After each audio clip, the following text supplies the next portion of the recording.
Shalom, shalom everyone. Shmuel here, CFOIC. I'm very privileged and happy to introduce to you Adi Rabinowitz Bedin.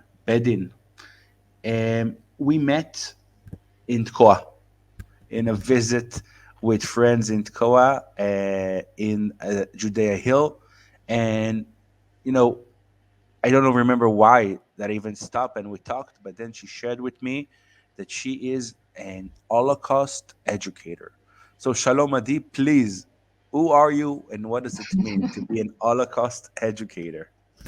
Shalom, shalom, and thank you. Shalom, everyone. I am, first of all, I'm a third generation. If you ask me why I'm a Holocaust educator, I would probably not say that this is the reason, but I'm sure it's a part of it. So I'm a third generation. My grandparents come from Transylvania, which is Romania today. And I was always in the field of Holocaust education, and I got to Yad Vashem. So I knew on the first day, I knew I have to become a tour guide there. And it's just, and then during the coronavirus, the museum was closed, and I felt like there was a big gap for me. And I wanted to do something. So I started to create my own lectures. I call my approach activist Holocaust education. So I try to think about the way I give tours in the museum. And if you come to Israel, please let me know. I'd be happy to give you a tour. But I've realized that what's most important for me is that my audience will know what to do with this information, because the history is interesting, stories are fascinating and moving, touching, but what is my audience going to do with it at the end of the day? Most of us are having, well, not these days. These days we tend to think about the big things because it's just crazy what's going on. But we go to work, we come back to our children, to our grandchildren, and we have a regular day. So where is that going to fit in? So for me, I focus on the life of the victims and survivors, and I translate the messages that I learned from that into our everyday life so we can do something with it. And I can't even entirely explain it to you, but I just feel like this is something from within me I have to do. Um, so I started giving lectures on Zoom to people all over the world. That's what's great about Zoom. I'm here with it's not really Zoom here what we're using, but you know.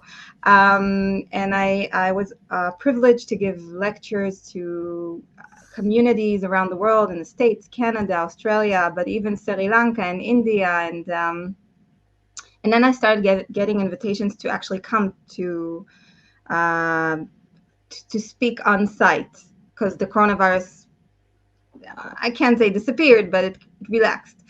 So ever since then, every Remembrance Day, every Yom HaShoah, I travel. And actually, soon on Monday, I'm traveling. It's going to be my first time to Serbia. I'm going to speak there at a few Holocaust events, and that's the thing I love to do the most. I just feel very. I think that Holocaust education is even more powerful than any. It's a great educational tool. It's the best educational tool you can have, because we know so much about the life of the victims and survivors.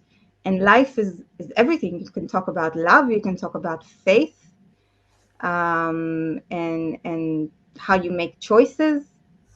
It's endless. So it's the best educational tool you can have, and it's interesting. It's touching. Um, Adi, I must tell you, you're telling me and you're so fascinated about how the Holocaust and you're smiling. I will be sincere, okay? I was an educator myself.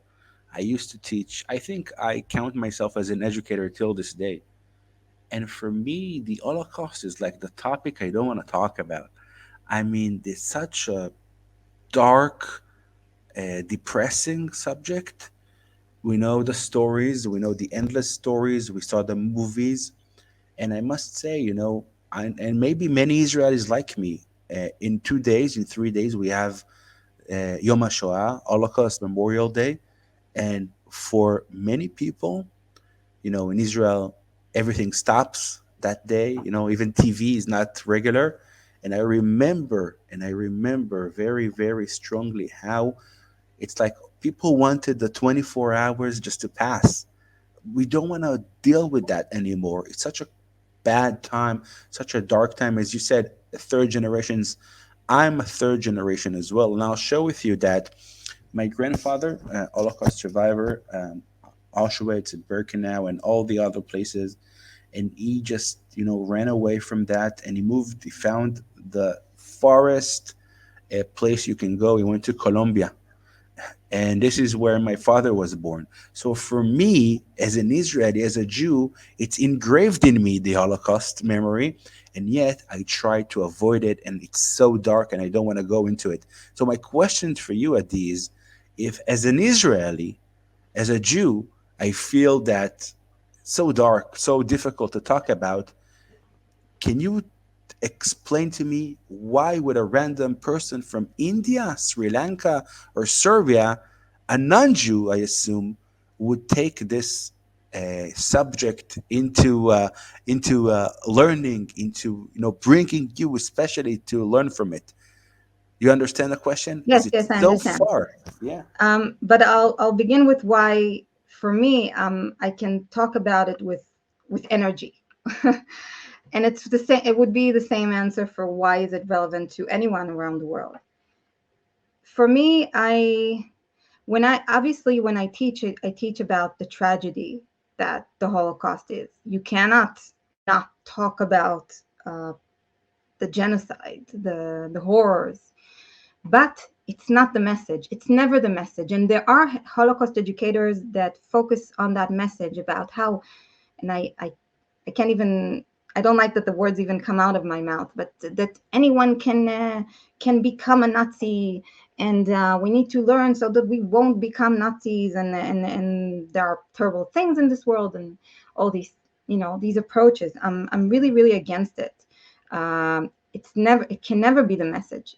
We can never tell our kids about the way the minds of the Nazi worked.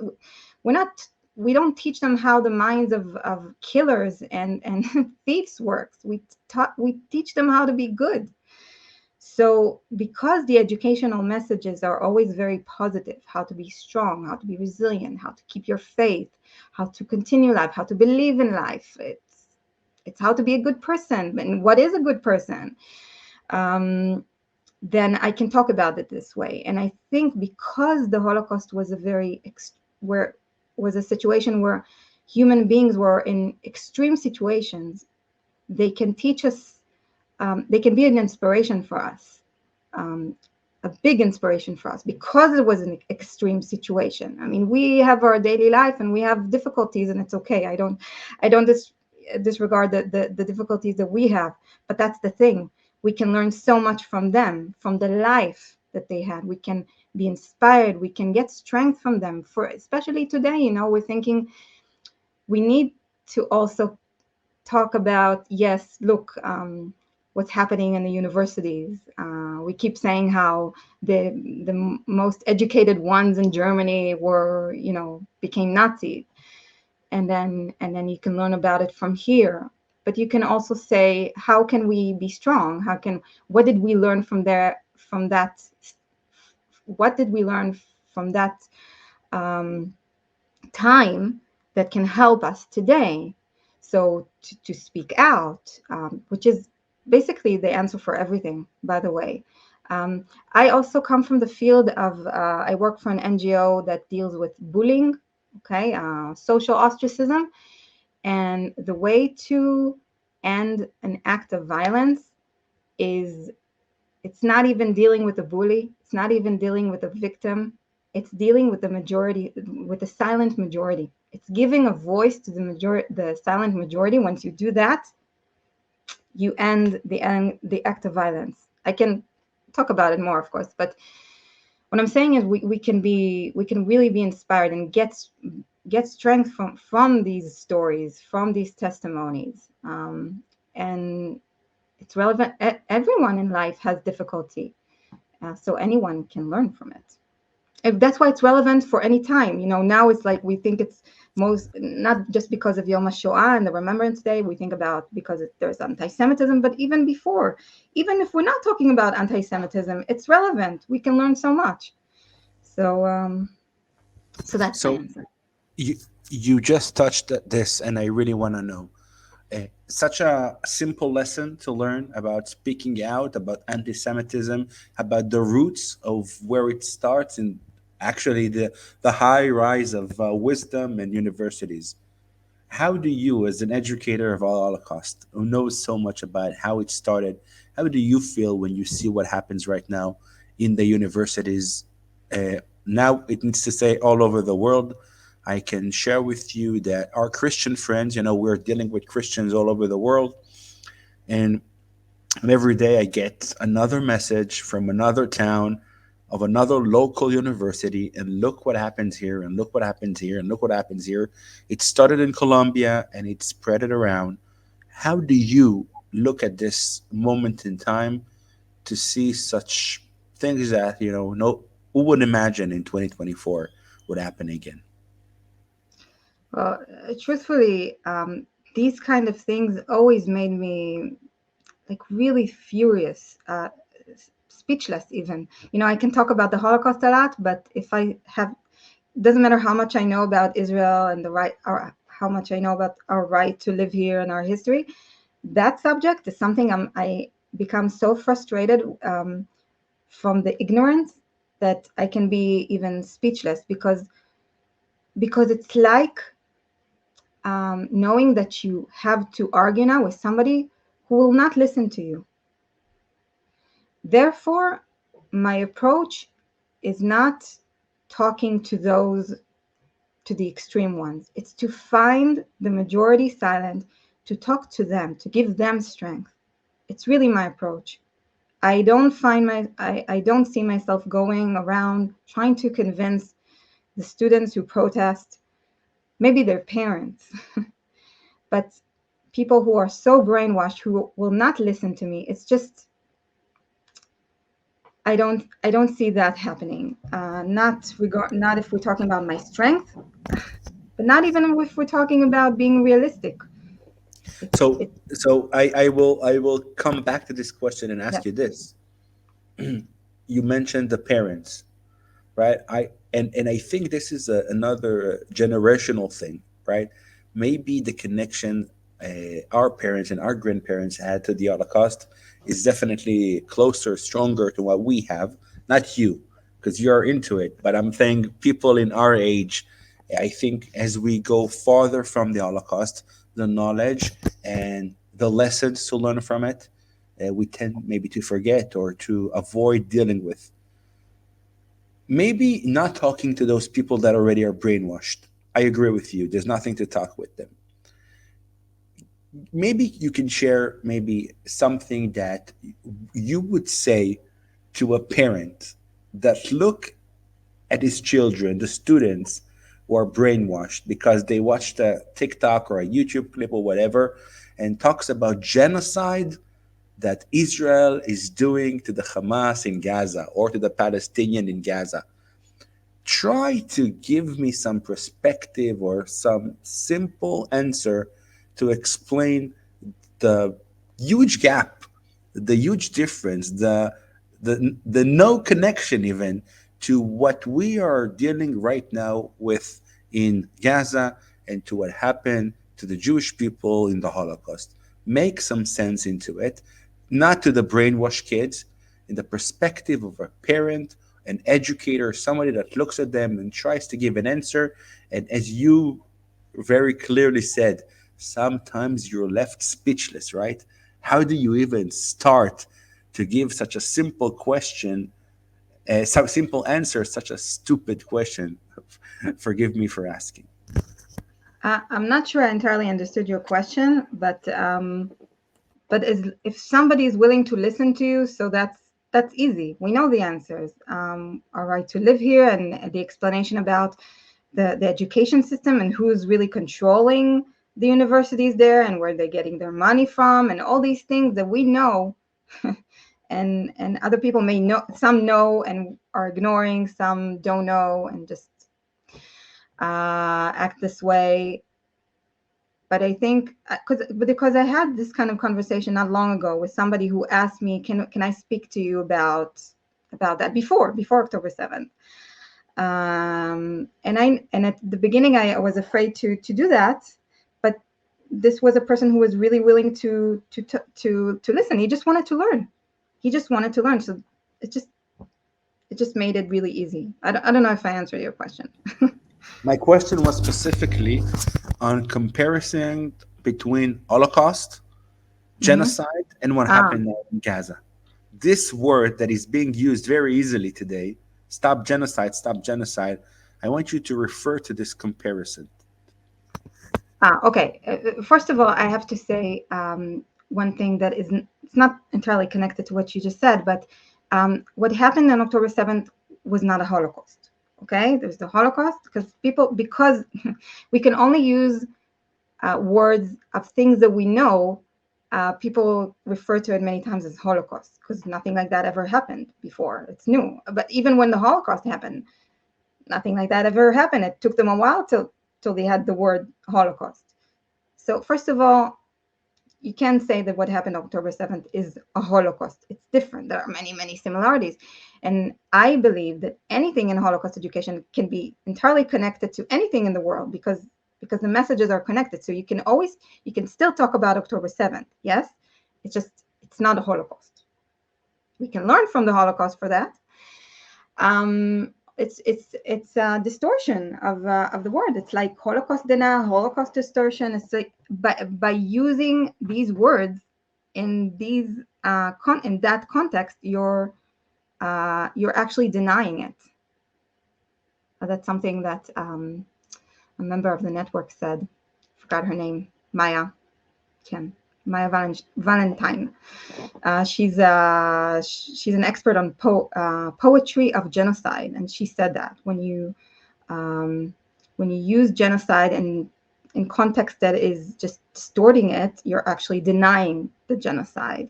So it's um, it's just really cruel thing to do by using the same things that make us right to say it on us. What can I say? It's smart that they succeeded to do it. Um, but it's distortion Of of the the word. and I have to tell you today, the network that I don't think I don't know if you presented it, but I created a network for innovative Holocaust education with 160 people from 25 countries. So we're a community that work together, collaborate, and try to be innovative so it could be relevant. And on our WhatsApp group today, somebody sent her old professor, is in a Lemkin institution, something for genocide prevention. They have a session about the genocide in Gaza. Okay. You know who was Lemkin? Lemkin was a Jewish Polish man who actually coined the term genocide. He lost all his family in the Holocaust. Now he already passed away and he didn't have any children. He has some relatives I'm trying to get connected to, but it's just and in the name of the Jewish man who lost his family in the Holocaust, who coined the word genocide, they talk about genocide in Gaza. Can it be more, I don't know, cruel, ridiculous?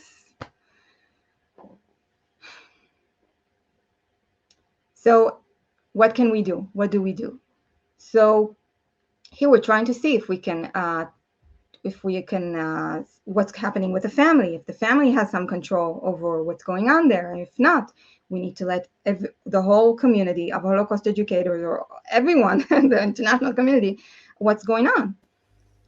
And we I can think only it's a very strong statement to use that in the name of the person who coined the word, this word is being malused in such a horrible way. I agree with you. Hey, Adi, so the people are listening to us. I'm sure there are different levels of knowledge and awareness. Everybody knows a lot, but there's more to know. I would love you to recommend some sources, some places to start with, some maybe guidance of where to start or where to dive deep. And maybe if people want to be more to listen and learn from you, what are the options that somebody who wants to dive deep into the subject and maybe have to connect in a fresh way to the things you learned in school. What Okay. would you suggest? So, first of all, for the basics, you can always check out the website of Yad Vashem. Okay, everything is there. But if you want, looking for, let's say, if you're looking for a new approach, or if you're looking for a lecture, I can offer you my lectures. Of course, I do that on Zoom. My perspective is very Jewish and Israeli, meaning I always use Jewish philosophy in my lectures. It's just a part of the way I see things. Like my favorite one was I just gave a lecture about for in honor of Passover. So you would think that I would choose the theme freedom, right? I thought every Uh, generation wants need to every see stuff like generation. it was. Yeah. So yeah, obviously I spoke about that too, but I just decided I want to talk about miracles. And what is miracle? Miracle is God's revelation in this world. It's actually all about belief. So I talk about the theology of the Holocaust. So that's my favorite subject, the theology of the Holocaust, and it helps me today so much with what's going on. It's just, there's a term called the authentic Jew by Rabbi Eliezer Rabinowitz. You can read his books too, by the way. It's in English. It's old books, but it's amazing. So what he says is the authentic Jew is somebody whose faith is so stable. It's something inside him. So the outside world doesn't matter. It doesn't matter what's going on. What does it mean to be authentic? Really, it means that I am myself, no matter where I am. I'm not if I'm in a different group. I'm not just going to pretend I'm someone else, right? I'm going to be myself. So it's the same thing. It doesn't matter what's outside of me. I know I believe in God until the last minute. So it's and that's the thing. We're living now and we're seeing all these things. And then, what do we say when we talk about faith and the Holocaust? We always say, where was God? Where was God? So I really love Rabbi Lord Jonathan Sachs. I also recommend all of his books. Um, and I like his approach because he doesn't go, usually the approaches say, okay, either God punished us or God doesn't exist. Okay, it's either that or that. And we don't like the idea that God punished us because many righteous people died during the Holocaust, and many righteous people died also on October 7th and in this life. So how do we explain this? So Rabbi Lord Jonathan Sachs and also Rabbi Rabinowitz that I told you about, sorry, not Rabinowitz, Berkowitz that I told you about. Um, he says it's in the middle. It's not even about God. It's not like God. Where was God in the Holocaust? Where was humanity? We need to restore God's faith in us, in humanity. We need to do our role to keep the image of God, to fulfill the image of God that is in us. And just it's just a very, very helpful approach. And because I was reading a lot about it and studying a lot about it, now when I come into these, who would believe, I keep thinking about October 6th, keep thinking about that minute. My husband bought me a book of Rabbi Lord Jonathan Sachs about the holidays for Simchat Torah. And I read it on the evening of Simchat Torah, and I keep thinking about that moment when I was reading it and nothing happened yet. It's just, and now we're living in a crazy world, and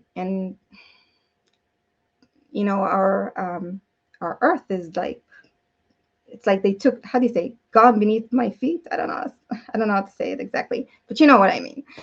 um learning from the Holocaust, from the survivors and victims, it gives a lot of strength. I think, Adi, you made me think about the fact that, as you said in Passover, we said Bechol Dor Vador, in every generation, we need to look at ourselves like we left Egypt. I know it's not the same, and you said it's not the same. What happened on the 7th of October? It's not an Holocaust. It's absolutely not, and we don't want to use the word. But I would tell you something that I heard by a wise man. Don't remember who said that, but he said the feeling we felt on the 7th of October wasn't the feeling of a Holocaust. It was the feeling of us without a country, without a government, without army, right? If you look at the mind of people who went through the Holocaust, the worst of the worst, as we always imagine, is the fact that you stand there, your kids are being taken away, your wife, whatever, and you're desperate. You have nothing to do. Nobody stands for you. You are by yourself. Now we got used to the fact that with the help of God, we have a country. In 48, we reestablished our state. We believe it's a miracle. Our Christian friend believes it's a miracle. And that's a defining moment that we thought never again, right? Never again. And yet, on that morning, and we are religious people and we weren't connected to the news, but what happened that day was a day without a country. The army wasn't there, the country wasn't there, and we were standing there by ourselves. And I think this is why many, many people, if you ask me this year, more than ever, the Holocaust Remembrance Day is going to say a lot to many, many, many young people.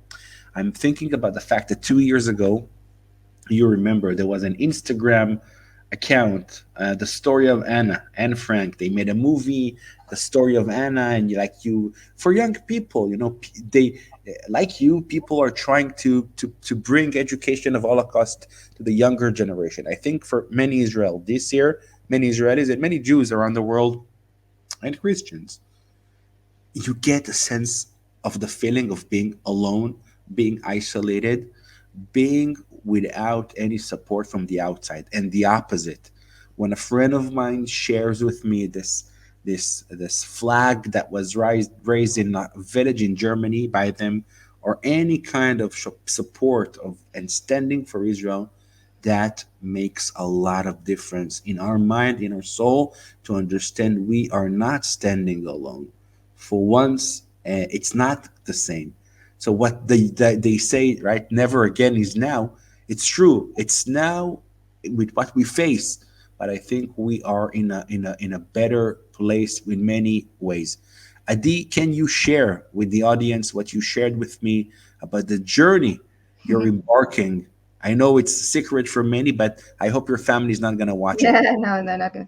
Well, Share I told what. Shmuel I haven't told even my kids yet or my family, but I am telling a lot of people because we're planning it. So I'm gonna tell you what I'm talking about. The journey. um, yeah. So both me and my husband are speakers. I speak about Holocaust education, and my husband, he for years, maybe you know him from the Sderot Media Center. He founded it. He was living on the Gaza border, and he was an expert in times of escalation. And now he was with families of hostages. And actually now, from today, he's going to lead a VR project of October 7th in Sderot, a center for VR of October 7th.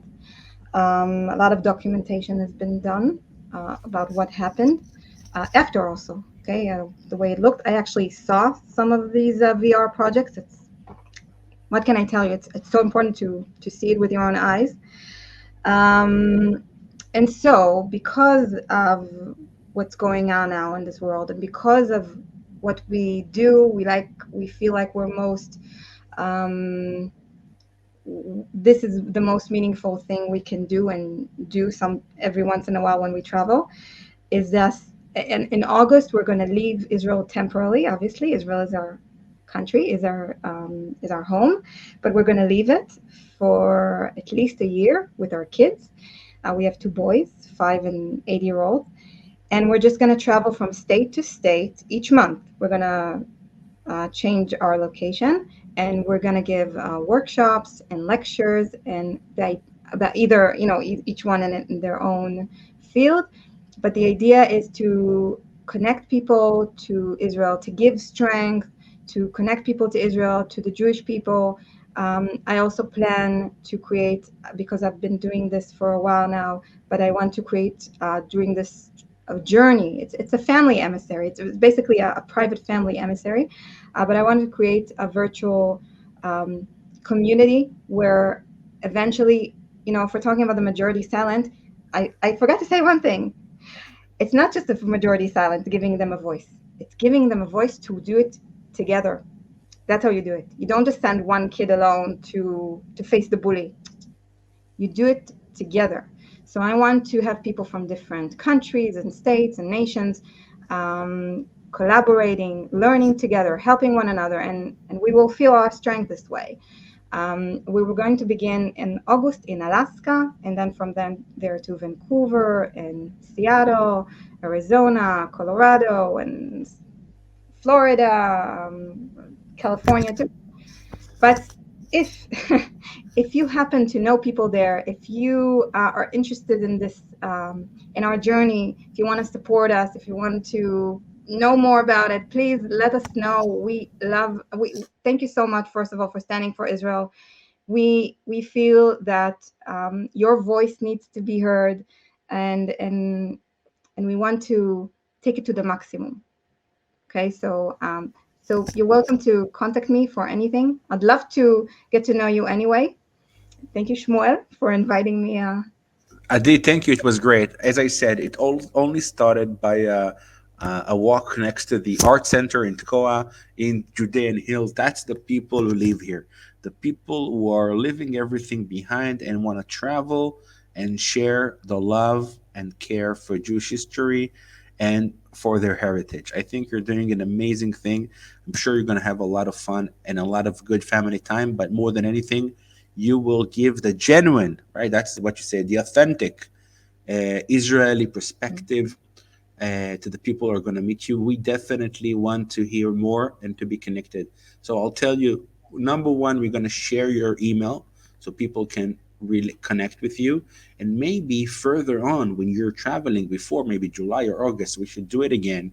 And maybe you can really give us more dates and maybe other ways to really connect with you. I'm sure you're going to have an hashtag, an account, a Twitter, everything that you need on social media, so people will really can follow the journey. I think it's an amazing initiative. So we are standing just before Yom HaShoah and the Holocaust Memorial Day, and I think there's nothing better than really to finish with that and to connect with the story and remember.